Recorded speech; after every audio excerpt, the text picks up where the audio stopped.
বিসমিল্লাহির রহমানির রহিম। আসসালামু আলাইকুম। আশা করি সবাই ভালোই আছেন। এইটা আমার কার। এইটা নিছি হচ্ছে ১৫ দিন আগে। আমার ফার্স্ট কার। সো কারে বসে ১ম ভিডিওটা মনে হলো যে কার রিলেটেডই করার ট্রাই করি। যাতে হচ্ছে আমার বাংলাদেশের মানুষজন, ভাই ব্রাদার, আপুরা যারা আসতে যাচ্ছেন বাংলাদেশ থেকে, তাদের একটু হেল্প হয়। মানে আমি এই ভিডিওতে কিছু ইনফরমেশন দেওয়ার চেষ্টা করব কার রিলেটেড, ইউকে তে কার রিলেটেড। তো চলেন শুরু করি। আর আজকের আমার এই ভিডিওতে মেইন জিনিসগুলো থাকবে যে আসার আগে আপনি কোন ট্রান্সমিশনটা শিখে আসবেন, অটো না ম্যানুয়াল, আর কেন শিখে আসলে কেন সেটা শিখে আসবেন, আসার আগে কি কি করতে হবে, আসার পরে কি কি করতে হবে। সো এই কিছু বেসিক ইনফরমেশন দিব, বাট একদম র ইনফরমেশন দেওয়ার ট্রাই করব, মানে আমি যতটুকু জানি। তো এই আর কি। তো চলেন শুরু করি। সো প্রথম কথা হচ্ছে, আপনি বাংলাদেশ থেকে আসার আগে আপনি যদি স্টুডেন্ট হয়েও আসেন, অথবা আপনি যদি স্কিল্ড ওয়ার্কার ভিসাতেও আসেন, আপনি আসার আগে অবশ্যই অবশ্যই ড্রাইভিং শিখে আসবেন। হোক সেটা ম্যানুয়াল, হোক সেটা অটো, আপনি অবশ্যই ড্রাইভিং শিখে আসবেন। আর সবচেয়ে বেটার হয় আপনি আসার আগে একটা ইন্টারন্যাশনাল ড্রাইভিং লাইসেন্স নিয়ে আসবেন। কেন সেটা পরে বলতেছি। এখন আপনি কোনটা শিখবেন, অটো শিখবেন না ম্যানুয়াল শিখবেন? আমার সাজেশন হচ্ছে আপনি বাংলাদেশ থেকে আসার আগে ম্যানুয়াল শিখে আসেন। কেন ম্যানুয়াল শিখবেন? ইউকে তে স্টিল 2026-এর অলরেডি মিড চলতেছে। তো স্টিল 70% গাড়ি হচ্ছে ইউকে তে আপনার ম্যানুয়াল এখনো, আর 25% হচ্ছে অটো। এখন ম্যানুয়াল গাড়ি এদেশে মানুষ বেশি চালায়। ম্যানুয়াল গাড়ির দাম কম, ম্যানুয়াল গাড়ির মেনটেন্যান্স খরচ কম, ম্যানুয়াল গাড়ির ট্যাক্স কম, ম্যানুয়াল গাড়ির ইন্স্যুরেন্স কম, ম্যানুয়াল গাড়ির সার্ভিসিং চার্জ কম এই দেশে। তো যেই গাড়িটা আপনি ধরেন, এই যে আমারটা দিয়ে এক্সাম্পল দেই, দাম বলবো না। আমার গাড়িটা হচ্ছে আমি যে দাম দিয়ে কিনছি, আমি যদি same model, by the way আমারটা হচ্ছে অটোমেটিক, আমি যদি সেম মডেল ম্যানুয়াল কিনতে চাইতাম, তাইলে হচ্ছে আমি এর অর্ধেক দামে এই গাড়িটা কিনতে পারতাম। এখন বলবেন, ভাই আপনি কেন অটো নিছেন? ভাই আমার ম্যানুয়ালে ফোবিয়া আছে, আমার ম্যানুয়াল ভয় লাগে, আমার এই যে ক্লাস শিফটে, গিয়ার শিফটে ভাই আমার টেনশন লাগে। এই জন্য আমি, মানে এমন না যে আমি কখনো বসছিলাম ম্যানুয়ালে, বসি নাই, বাট আমি ভাই আমার ম্যানুয়ালে ভয় লাগে। সো আমি এই জন্য অটো নিছি। সো যারা হচ্ছে গাড়ি অলরেডি চালান বাংলাদেশ থেকে ম্যানুয়াল, তারা হচ্ছে আসার আগে ম্যানুয়ালটা আর একটু ভালো করে শিখে আসেন, বা এখানে আসার পরে আপনি ম্যানুয়ালি নিতে পারেন। ম্যানুয়াল গাড়ির দাম একদমই কম। তো আপনার যদি ম্যানুয়াল জানা থাকে, আপনার গাড়ি কিনতে অনেক টাকা বেঁচে যাবে। আর যদি অটোই শিখেন আমার মতো, তাহলে হচ্ছে দেখা যাচ্ছে আপনি মন মতো বাজেট অনুযায়ী গাড়ি পাবেন না। আর পাইলেও হচ্ছে সেটার বাজেট মানে অনেক হাই হাই হবে আর কি, অনেক পয়সা দিতে হবে। সো আমার প্রথম সাজেশন থাকবে হচ্ছে আপনি ম্যানুয়াল শিখে আসেন, আর একান্তই না পারলে তাহলে হচ্ছে অটো শিখে আসেন, বাট শিখে আসেন। আর এডিশনালি আপনার যদি হাতে সময় থাকে, আপনি অবশ্যই ইন্টারন্যাশনাল নিয়ে আসবেন, ইন্টারন্যাশনাল করে আসবেন। কারণ ইন্টারন্যাশনাল নিয়ে আপনি যেই দিনই এই দেশে এন্ট্রি করতেছেন, আপনার ওই দিন থেকে আপনি 1 বছর হচ্ছে এই দেশে গাড়ি চালাতে পারবেন। এটা যে কত বড় একটা ব্লেসিং, আপনার কাছে একটা ইন্টারন্যাশনাল থাকলে আপনি 1 বছর গাড়ি চালাতে পারবেন। ভাই এটা আসার পরে বুঝবেন। কারণ হচ্ছে এই দেশে ওই যে বললাম, গাড়ি হচ্ছে ভাই এই দেশে পার্ট এন্ড পার্সেল। আপনার হচ্ছে ধরেন 3 বেলা যেরকম আমরা ভাত খাই, এদেশে গাড়িটা ওইরকম। গাড়ি এই দেশে লাক্সারি না, গাড়ি হচ্ছে নেসেসারি। কেন? আপনার হচ্ছে ধরেন আপনি একটা বাসে উঠছেন, আপনি হাফ মাইল গেছেন, তাও আপনার 3 পাউন্ড দিতে হবে। আপনি একটু গ্রোসারি কিনতে গেছেন, আপনি বেশি গ্রোসারি আনতে পারবেন না, দোকানগুলো যদি দূরে দূরে থাকে। সো আপনার কার, প্লাস হচ্ছে অনেক জবের ক্ষেত্রে সবচেয়ে বেশি প্রায়োরিটি হচ্ছে কার থাকলে। যেমন কিছু জব আছে স্পেসিফিকলি বলেই দেয় যে আপনার কার আছে কিনা, আপনার লাইসেন্স আছে কিনা। লাইসেন্স মিন্স কার আর কি, আমি ওটাই বলতেছি। তো আপনার কার আছে কিনা, আপনার যদি কার না থাকে ওরা আপনার জবেই নিবে না। যেমন কেয়ার হোম গুলাতে ওরা মেনশনই করে দেয় আপনার কার আছে কিনা। তারপর অনেক নাইট শিফটের জব আছে, যেগুলোতে হচ্ছে আপনার কার না থাকলে আপনার যাওয়া আসা করতে অনেক কষ্ট হয়ে যাবে। কার থাকলে আপনার মনে চাইলে টুকটাক এদিক সেদিক আপনি একটু ঘুরতে বেরোতে পারলেন, আপনি আপনার টুকটাক ডেইলি কাজগুলো করতে পারলেন, অফিস যাইতে পারলেন, বাচ্চারা স্কুলে দিয়ে আসতে নিয়ে আসতে যাইতে পারলেন। সো এই দেশে কারটা ভাই ইম্পর্টেন্ট, এটা ভাই লাগবেই। সো এই জন্যই কারের কথা বলতেছি, এটা আমার প্রথমে বলা উচিত ছিল, বাট এটা আমি এখন বললাম। তো এইটা গেল। এখন আসার আগে ইন্টারন্যাশনাল নিয়ে আসার কথা বলতেছিলাম, এই দেশে আপনি 1 বছর চালাতে পারবেন। কারণ এই দেশে আসার পরে আপনি যদি এই দেশের মানে এই দেশে যদি গাড়ি চালাতে যান, অবশ্যই আপনার এই দেশের লাইসেন্স লাগবে। আর এই দেশের লাইসেন্স পাইতে আপনার মিনিমাম 6 থেকে 8 মাস ওয়েট করা লাগবে। কেন?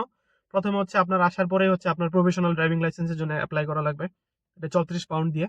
এটা মাসখানেকের মতো লাগে আপনার বাসায় আসতে, বা 15-20 দিনের মতো লাগে। ওইটা আসার পরে ওইটা দিয়ে আপনার থিওরি টেস্ট বুক করতে হবে। থিওরি বুক করলেন, থিওরি তাও ডেট পাইতে পাইতে আপনি মিনিমাম 2 মাসের আগে ডেট পাবেন না। সো ওনে 20 দিন, এনে 2 মাস, 2 মাস 20 দিন। আপনি থিওরি বুক করলেন, থিওরি টেস্ট দিলেন, থিওরি পাস করলেন। তারপরে আপনি যখন হচ্ছে আবার প্র্যাকটিক্যালের জন্য বুক করতে যাবেন, তখন প্র্যাকটিক্যাল আপনি আবার 2-3 মাসের আগে পাবেন না। সো ওনের 3 মাস, এনের 2 মাস 20 দিন। আরো মানে এটা তো বলছি সবচেয়ে মিনিমাম, আপনি এর মধ্যে নিচে পাবেন না। কিন্তু যদি আরো ম্যাক্সিমাম যায়, অনেকে 6 মাস 7 মাসের মধ্যে ডেট পায় না। যেমন এখন আমি তো ইন্টারন্যাশনাল দিয়ে চালাচ্ছি। আমি এখন আমার প্র্যাকটিক্যাল, আমি থিওরি অলরেডি পাস করছি আলহামদুলিল্লাহ। আমি আমার প্র্যাকটিক্যালের জন্য যখন বুক করতে যাই, আমার ডেট দেখায় এখন কি মাস, মে মাস চলতেছে, আমার ডেট দেখায় হচ্ছে নভেম্বরে, ডিসেম্বরে। এর আগে কোনো ডেট ফাঁকা নাই। মানে আমি যে জায়গায় থাকি এটার আশেপাশে যে এরিয়াগুলা, এর আগে ডেট ফাঁকা নেই, মানে আগামী 5 মাস 6 মাসের মধ্যে ডেট ফাঁকা নেই। সো আপনার যদি গাড়ি চালাইতেই হয়, চালানোর ইচ্ছা থাকে ইউকে তে আসার পরে, বা চালানো উচিত, আমি বলবো উচিত, তাহলে আপনি অবশ্যই ইন্টারন্যাশনাল নিয়ে আসেন। ওইটা দিয়ে আপনি 1 বছর চালাইতে পারবেন। ওই 1 বছরের মধ্যে আপনার রুলস রেগুলেশন সব কিছু অলরেডি আপনি কাভার হয়ে যাবে, এই দেশের রুলস রেগুলেশন। আচ্ছা, অটো ম্যানুয়ালের আরেকটা সুবিধা হচ্ছে, আপনি যদি ম্যানুয়ালের লিসেন নেন, আপনি ম্যানুয়াল প্লাস অটো, মানে আপনি যদি ম্যানুয়ালের লিসেন নেন বলতে, আপনি যদি ম্যানুয়াল পাস করেন, ম্যানুয়াল ড্রাইভিং লাইসেন্স নেন, ম্যানুয়াল প্লাস অটো আপনি দুইটাই চালাইতে পারবেন। কিন্তু আপনি যদি ইউকেতে আসার পরে অটোর পাস করেন, অটোর আপনি ম্যানুয়াল চালাইতে পারবেন না। তো যারা ম্যানুয়াল পাস করে তারা ম্যানুয়াল প্লাস অটো দুইটাই চালাইতে পারে। আর একটা জিনিস আছে, আপনি যখন এই দেশে আসবেন, এই দেশের রুলস রেগুলেশন জানার জন্য অবশ্যই আপনার লিসেন নিতে হবে। বাংলাদেশে যেটাকে আমরা হচ্ছে ধরেন বলি ট্রেনিং, ওইটা এই দেশে লিসেন বলে ঘন্টা হিসাবে। তো আপনি যখন লিসেন নিবেন, তখন প্রত্যেক লিসেনে আপনার অটোর অ্যাভারেজ কস্ট হচ্ছে আপনার 35 থেকে 45 পাউন্ড, ম্যানুয়ালের কস্ট হচ্ছে আপনার 30 থেকে 40 পাউন্ড।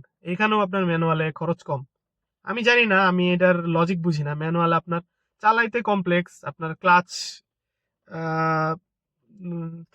ক্লাচের আপনার কাজ আছে, আপনার গিয়ার শিফটের কাজ আছে, 1 2 3 4 5 গিয়ার চেঞ্জ করা লাগে।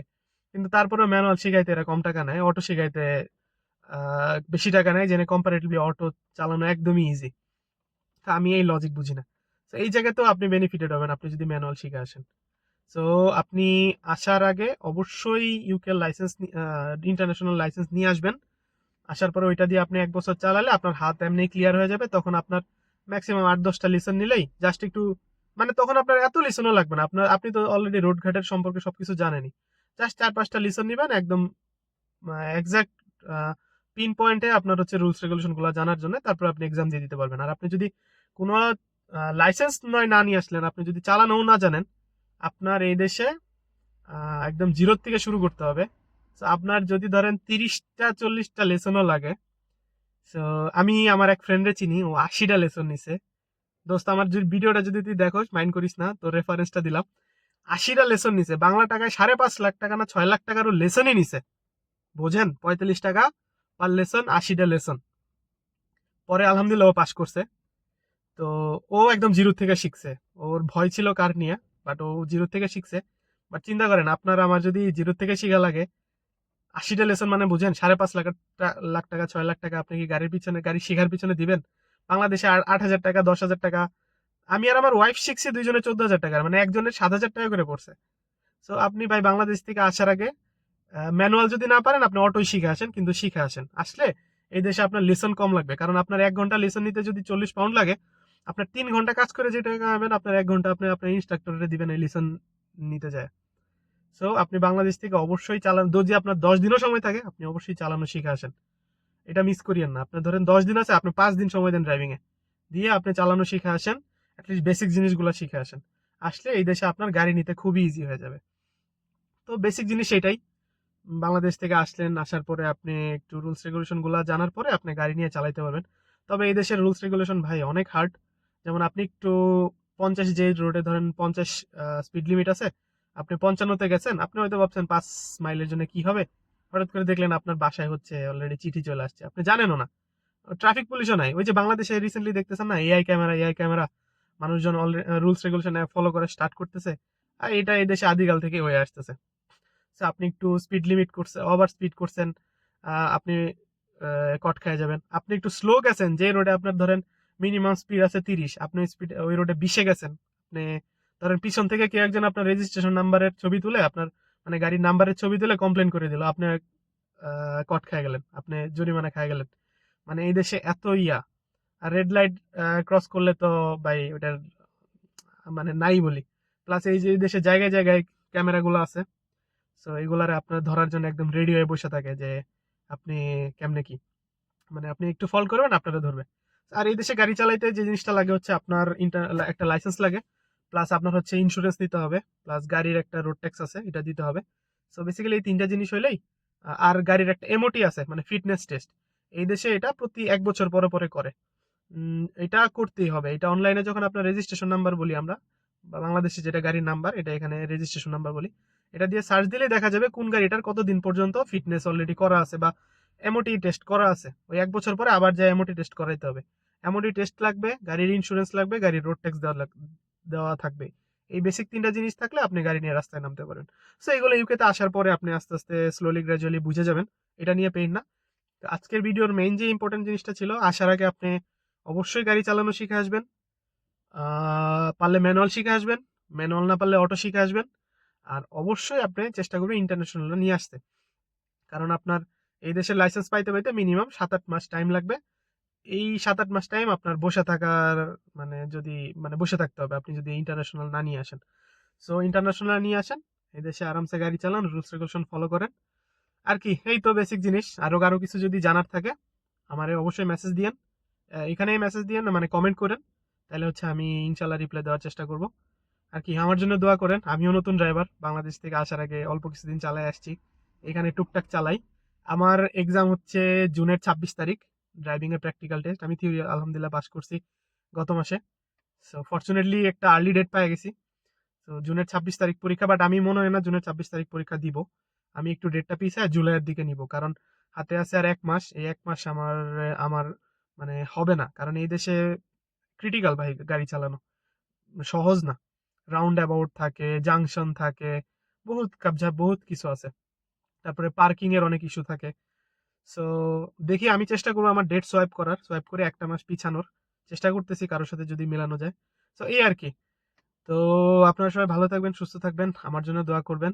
আমার পরীক্ষাতে যেন পাস টাস করে ফেলি ইনশাল্লাহ। করলে ইউকে লাইসেন্সটা পাওয়া যাবো। আর ইউকে লাইসেন্স পাইলে তো তখন ইন্স্যুরেন্সের রেটটাও একটু কমে আসবে। আরেকটা জিনিস, ইন্টারন্যাশনাল এর দিয়ে যখন আপনি ইন্স্যুরেন্স করবেন তখন আপনার ইন্স্যুরেন্স রেটটা একটু বেশি পড়ে। But that's fair enough. ধরেন আপনার লোকাল লাইসেন্স দিয়ে যদি আপনার ইউকে ড্রাইভিং লাইসেন্স দিয়ে যদি আপনি ইন্স্যুরেন্স করেন সেটা হচ্ছে ইনিশিয়ালি আপনার ১০০-১২০ পাউন্ডের মতো যাবে। বাট ইন্টারন্যাশনাল দিয়ে ১৫০, ১৬০, ১৭০ এটা পার মান্থ বলতেছি। পার মান্থ যাবে। বাট ঠিক আছে আপনি গাড়ি চালাইতে পারতেছেন তো। এটা তো আপনার একটা সুবিধা দিতেছে। ওইটা ডাজন্ট ম্যাটার। সো আসার আগে এই কাজগুলো অবশ্যই করে আসবেন। তাইলে হচ্ছে ইউকেতে আসার পরে আপনার পেইন কম হবে, লাইফ অনেক ইজি হয়ে যাবে। ঠিক আছে। Thank you. আসসালামু আলাইকুম। ভালো থাকবেন সবাই। আমার জন্য দোয়া করবেন। এগেইন আসসালামু আলাইকুম।